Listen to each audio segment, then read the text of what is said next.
The colony was doomed the moment the first acidic raindrop fell, but the xenomorphs were just getting started. The acid rain came every 72 hours, a planetary phenomenon that should have made the world uninhabitable. And yet, Weyland-Yutani had called it promising, a research opportunity, a place to study rapid evolutionary adaptation. They called it LV-8713, a mid-sized exoplanet cloaked in dense clouds of methane and sulfur, orbiting a dying red star. By the time the terraforming outpost Hope's Lantern was established, the reports had already noted signs of subterranean tunnels and strange biomechanical fossils. Still, corporate greed won over caution. And now it was too late to leave.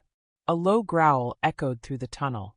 Lena Morrow, lead environmental engineer and one of the last survivors, moved slowly through the half-submerged shaft, her motion scanner blinking every 3 seconds.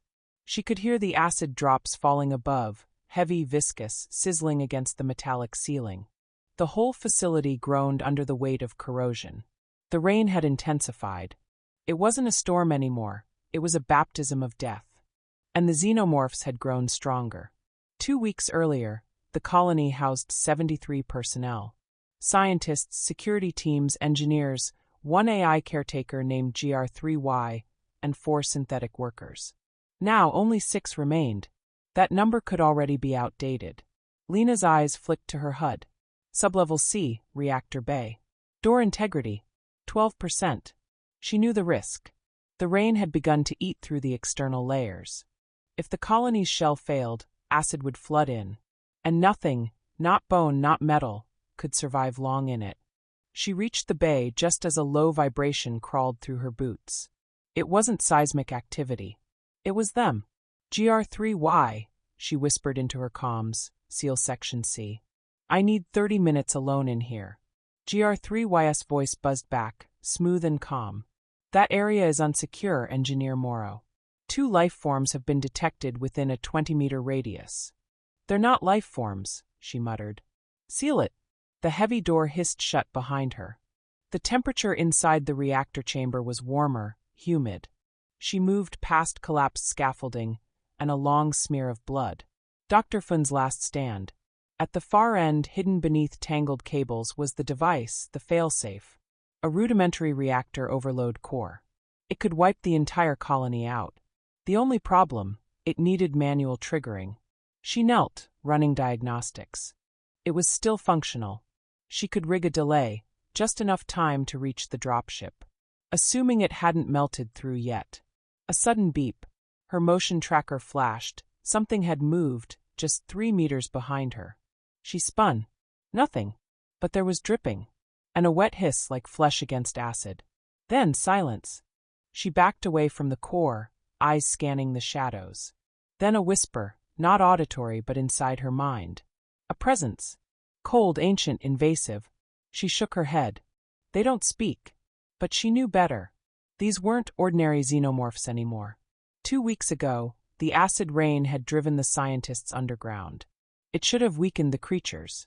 Instead, it had enhanced them. Their carapaces hardened, their blood even more corrosive. And their connection, whatever psychic network they shared, was growing. They hunted in silence. They moved like water. And they knew the colony better than the colonists did. Back in control, GR3Y monitored the life signs. He wasn't just an AI caretaker. He was an experimental neural hybrid. A synthetic mind blended with human memory engrams from a Weyland-Yutani director. Subject Morrow is in high-risk proximity to Apex Entity Theta 9, GR3Y said aloud. Behind him, the last survivors, Jules, the weapons tech, Sergeant Nyla, and Dr. Kiefer, listened in horror. She's going to set off the core, Nyla muttered. She's giving up. She's buying us time, Jules said. Shut your mouth. But Kiefer's eyes narrowed. It won't work. You don't understand what we're dealing with. These Xenos, something's changed them. GR3Y's face display flickered. Correction. They have evolved. Data analysis suggests genetic assimilation via environmental exposure. Rain compound contains mutagenic properties likely originating from an ancient bioweapon incident. You're saying the planet itself mutated them? Jules asked. I am saying, GR3Y replied. We are not alone in shaping evolution. Back in the reactor room, Lena froze. From the shadows, a figure emerged, twice her height, glistening black, its elongated skull reflective even in the dim lights. But it didn't attack. It stared. Her motion tracker didn't beep. It was like the creature didn't register anymore. As if it had learned to not exist. You gonna kill me? She whispered. The xenomorph tilted its head.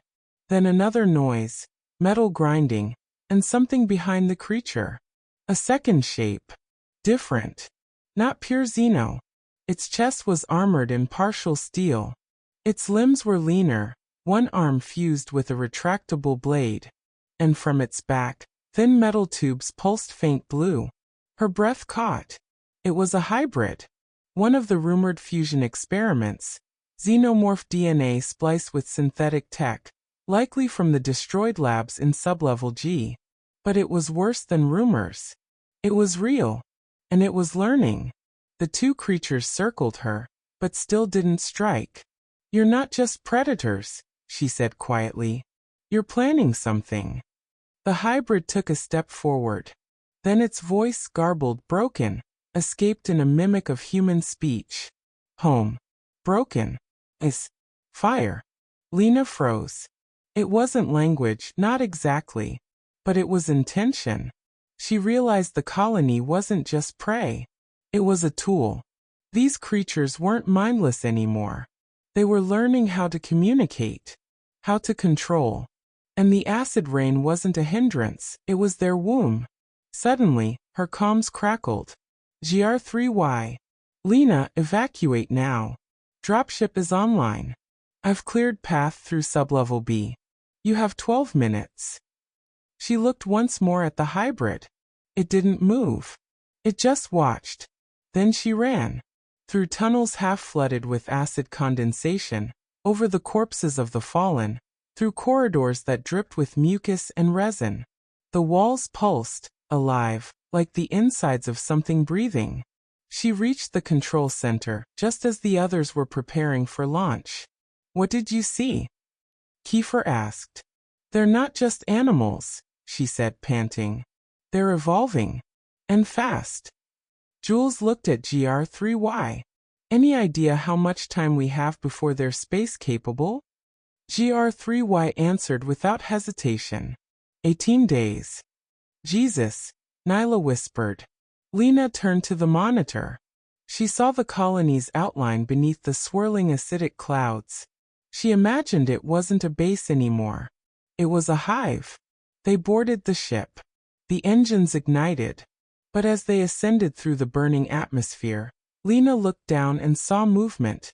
Massive, coordinated. Hundreds of them. No thousands. And rising from the central dome, a queen. Twice the size of normal, her dorsal spines glowed faint blue, reflecting the acidic storm like lightning rods. Then the clouds parted. And something emerged from the sky. A vessel. Old.